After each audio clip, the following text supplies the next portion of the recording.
In the name of Allah, the entirely merciful, the especially merciful.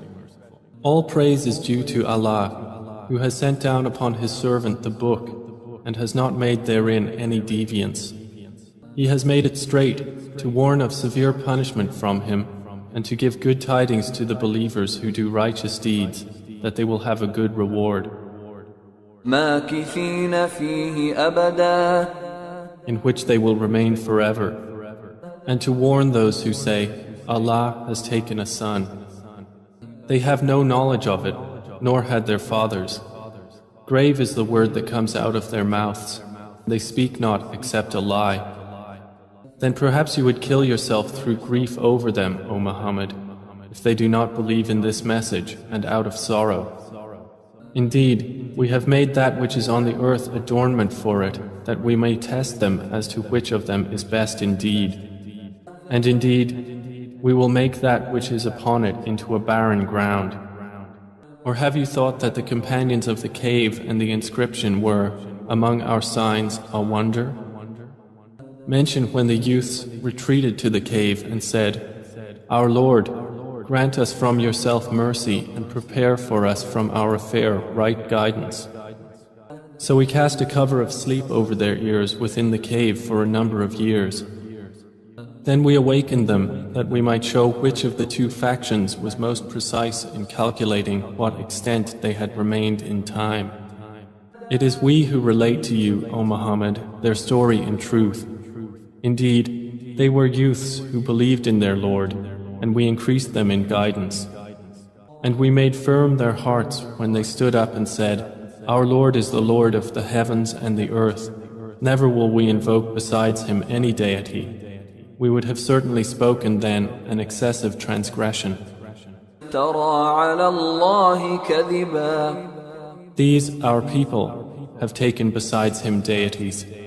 Why do they not bring for worship of them a clear authority? And who is more unjust than one who invents about Allah a lie? The youth said to one another, And when you have withdrawn from them and that which they worship other than Allah, retreat to the cave. Your Lord will spread out for you of His mercy and will prepare for you from your affair facility.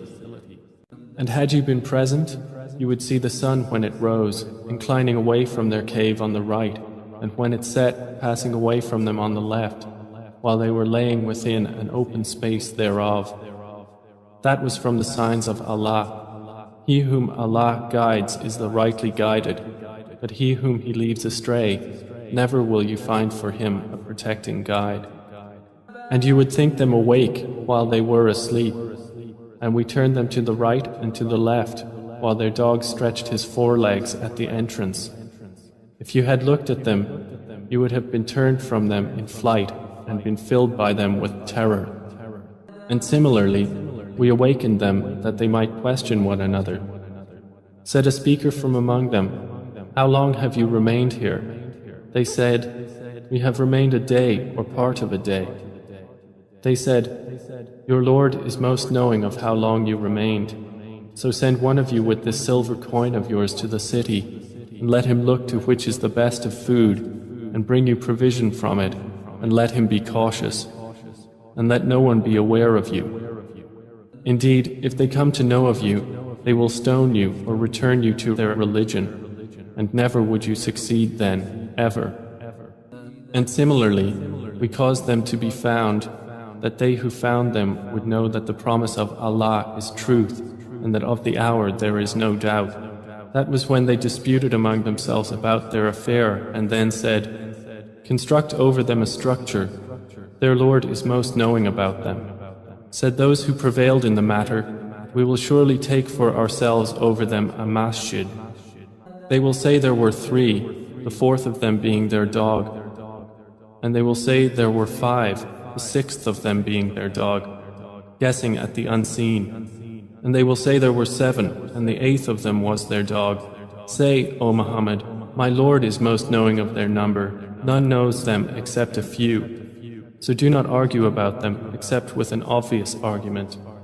And do not inquire about them among the spectators from anyone.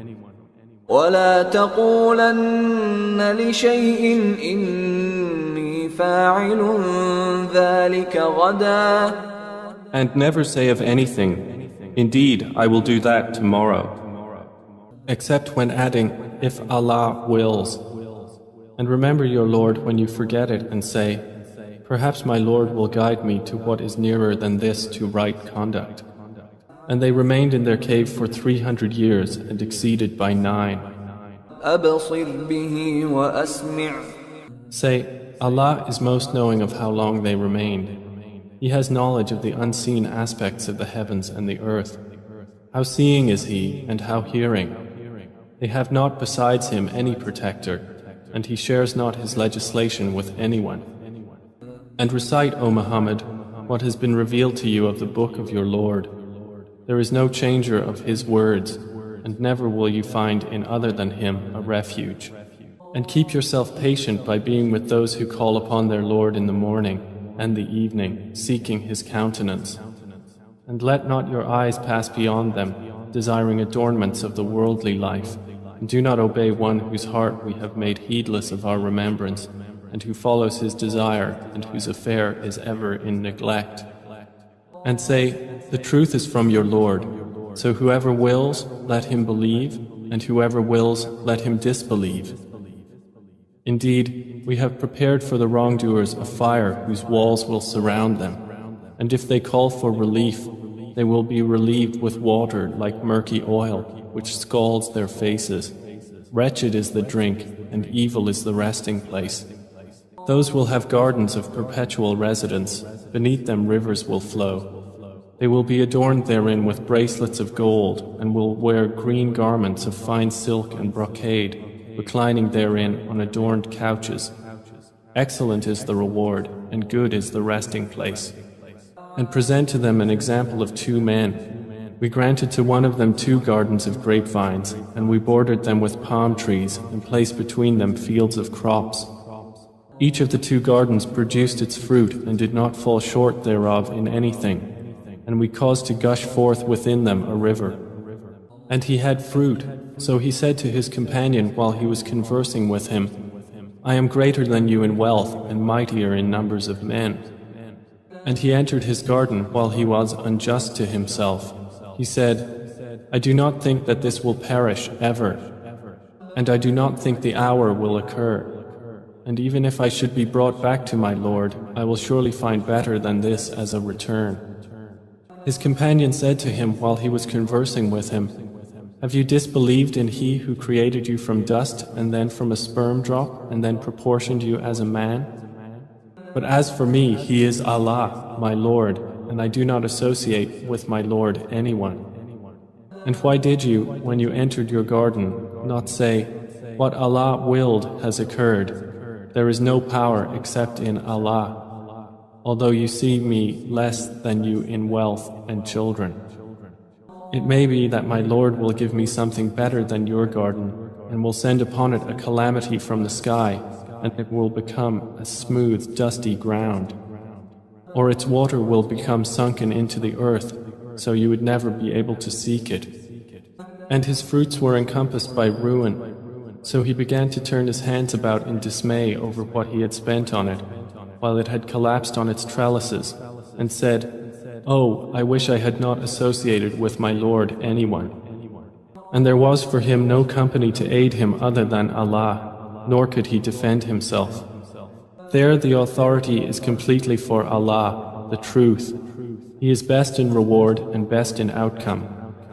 And present to them the example of the life of this world, its being like rain which we send down from the sky, and the vegetation of the earth mingles with it, and then it becomes dry rembrance scattered by the winds.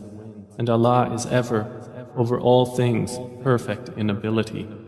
Wealth and children are but adornment of the worldly life, but the enduring good deeds are better to your Lord for reward and better for one's hope. And warn of the day when we will remove the mountains, and you will see the earth prominent, and we will gather them and not leave behind from them anyone. And they will be presented before your Lord in rows, and He will say, You have certainly come to us just as we created you the first time, but you claimed that we would never make for you an appointment. And the record of deeds will be placed open, And you will see the criminals fearful of that within it, and they will say, "Oh, woe to us! What is this book that leaves nothing small or great except that it has enumerated it?" And they will find what they did present before them, and your Lord does injustice to no one. And mention when we said to the angels, "Prostrate to Adam," and they prostrated, except for Iblis. He was of the jinn, and departed from the command of his Lord. Then will you take him and his descendants as allies other than me, while they are enemies to you? Wretched it is for the wrongdoers as an exchange. I did not make them witness to the creation of the heavens and the earth, or to the creation of themselves, and I would not have taken the misguiders as assistants. And warn of the day when he will say, "Call my partners whom you claimed." And they will invoke them, but they will not respond to them. And we will put between them a valley of destruction. And the criminals will see the fire, and will be certain that they are to fall therein, and they will not find from it a way elsewhere. And we have certainly diversified in this Quran for the people from every kind of example. But man has ever been, most of anything, prone to dispute. And nothing has prevented the people from believing when guidance came to them, and from asking forgiveness of their Lord, except that there must befall them the accustomed precedent of the former peoples, or that the punishment should come directly before them. And we send not the messengers except as bringers of good tidings and warners, and those who disbelieve dispute by using falsehood to attempt to invalidate thereby the truth, and have taken my verses and that of which they are warned in ridicule. And who is more unjust than one who is reminded of the verses of his Lord but turns away from them and forgets what his hands have put forth? Indeed, we have placed over their hearts coverings lest they understand it, and in their ears deafness. And if you invite them to guidance, they will never be guided then, ever. And your Lord is the forgiving, full of mercy. If He were to impose blame upon them for what they earned, He would have hastened for them the punishment. Rather, for them is an appointment from which they will never find an escape. And those cities, we destroyed them when they wronged, and we made for their destruction an appointed time. And mention when Moses said to his servant, "I will not cease traveling until I reach the junction of the two seas or continue for a long period." But when they reached the junction between them, they forgot their fish, and it took its course into the sea, slipping away. So when they had passed beyond it, Moses said to his boy, "Bring us our morning meal. We have certainly suffered in this, our journey, much fatigue." واتخذ سبيله في البحر عجبا. He said, "Did you see when we retired to the rock? Indeed, I forgot there the fish, and none made me forget it except Satan, that I should mention it, and it took its course into the sea amazingly." Moses said, "That is what we were seeking." So they returned, following their footprints. And they found a servant from among our servants, to whom we had given mercy from us and had taught him from us a certain knowledge. Moses said to him, "May I follow you on the condition that you teach me from what you have been taught of sound judgment?" He said, "Indeed, with me you will never be able to have patience. And how can you have patience for what you do not encompass in knowledge?" He said, "Then if you follow me, do not ask me about anything until I make to you about it mention." So they set out, until when they had embarked on the ship, Al-Khidr tore it open.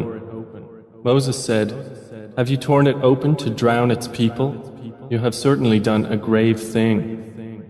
Al-Khidr said, "Did I not say that with me you would never be able to have patience?" Moses said, "Do not blame me for what I forgot, and do not cover me in my matter with difficulty." So they set out, until when they met a boy, Al-Khidr killed him. Moses said, "Have you killed a pure soul for other than having killed a soul? You have certainly done a deplorable thing." Al-Khidr said, "Did I not tell you that with me you would never be able to have patience?" Moses said, "If I should ask you about anything after this, then do not keep me as a companion. You have obtained from me an excuse." So they set out, until when they came to the people of a town, they asked its people for food, but they refused to offer them hospitality. And they found therein a wall about to collapse, so Al-Khadr restored it. Moses said, "If you wished, you could have taken for it a payment." Al-Khadr said, "This is parting between me and you. I will inform you of the interpretation of that about which you could not have patience. As for the ship, it belonged to poor people working at sea, so I intended to cause defect in it, as there was after them a king who seized every good ship by force. And as for the boy, his parents were believers, and we feared that he would overburden them by transgression and disbelief. So we intended that their Lord should substitute for them one better than him in purity and nearer to mercy. And as for the wall, it belonged to 2 orphan boys in the city, and there was beneath it a treasure for them, and their father had been righteous. So your Lord intended that they reach maturity and extract their treasure as a mercy from your Lord. And I did it not of my own accord. That is the interpretation of that about which you could not have patience. And they ask you, O Muhammad, about Dhil Qarnayn. Say, I will recite to you about him a report. Indeed, we established him upon the earth, and we gave him to everything away. فأتبع سببا. So he followed away, until, when he reached the setting of the sun, he found it as if setting in a spring of dark mud, and he found near it a people. Allah said, O Dhil Qarnayn, either you punish them or else adopt among them a way of goodness. He said, As for one who wrongs, we will punish him. Then he will be returned to his Lord, and he will punish him with a terrible punishment. But as for one who believes and does righteousness, he will have a reward of paradise, and we will speak to him from our command with ease, until when he came to the rising of the sun, he found it rising on a people for whom we had not made against it any shield. Thus, and we had encompassed all that he had in knowledge. Then he followed away, until, when he reached a pass between 2 mountains, he found beside them a people who could hardly understand his speech. O Dhil Qarnayn, indeed Gog and Magog are great corruptors in the land. So may we assign for you an expenditure, that you might make between us and them a barrier? He said, That in which my Lord has established me is better than what you offer. But assist me with strength, I will make between you and them a dam. Bring me sheets of iron. Until, when he had leveled them between the 2 mountain walls, he said, Blow with bellows. Until when he had made it like fire, he said, Bring me, that I may pour over it molten copper. So Gog and Magog were unable to pass over it, nor were they able to effect in it any penetration. Dhil Qarnayn said, This is a mercy from my Lord, but when the promise of my Lord comes, he will make it level, and ever is the promise of my Lord true. And we will leave them that day surging over each other, and then the horn will be blown, and we will assemble them in one assembly. And we will present hell that day to the disbelievers on display, those whose eyes had been within a cover from my remembrance, and they were not able to hear. Then do those who disbelieve think that they can take my servants instead of me as allies? Indeed, we have prepared hell for the disbelievers as a lodging. Say, O Muhammad, shall we believers inform you of the greatest losers as to their deeds? They are those whose effort is lost in worldly life, while they think that they are doing well in work. Those are the ones who disbelieve in the verses of their Lord and in their meeting Him. So their deeds have become worthless, and we will not assign to them on the day of resurrection any importance. That is their recompense, hell, for what they denied and because they took my signs and my messengers in ridicule. Indeed, those who have believed and done righteous deeds, they will have the gardens of paradise as a lodging, wherein they abide eternally. They will not desire from it any transfer. Say, if the sea were ink for writing the words of my Lord, the sea would be exhausted before the words of my Lord were exhausted, even if we brought the like of it as a supplement. Say, I am only a man like you, to whom has been revealed that your God is one God. So whoever would hope for the meeting with his Lord, let him do righteous work and not associate in the worship of his Lord anyone.